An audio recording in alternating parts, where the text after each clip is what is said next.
Video 248. Let's show you where I fucked up and was the total idiot. In our test data, this positive slope design and this dot design were zero padded to the right rather than to the left. So you see the zero padding on the left? That won't change the number's value. It'll just make it align nicely here. And I screwed that up. So you can see that there was a bug here. We fixed it now. Then down here, I'm going to do the same thing for this dot design and make this am I the idiot variable. We don't really need this shifting anymore. I don't fucking care. I'm not going to hide my shame. I'm just going to keep it like that. Then down here, a little bit further, we have the patterns for the positive slope that are now correct, and we fixed it. So we wrote that we had a bug fix, and now in this video it's fixed.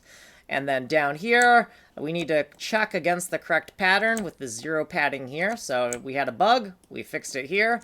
And then down a little bit further, we have to fix that fucking dot. So the dot design right here was wrong.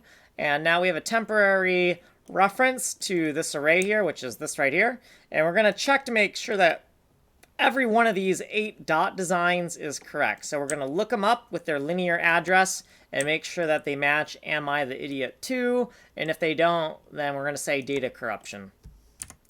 Here's what we did previously.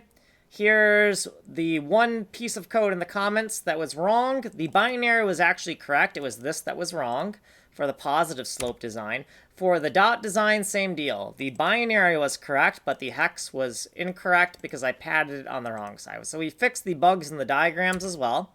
And here's what we did in this video. So if you want a longer explanation, you can go to this playlist. You are currently on this playlist.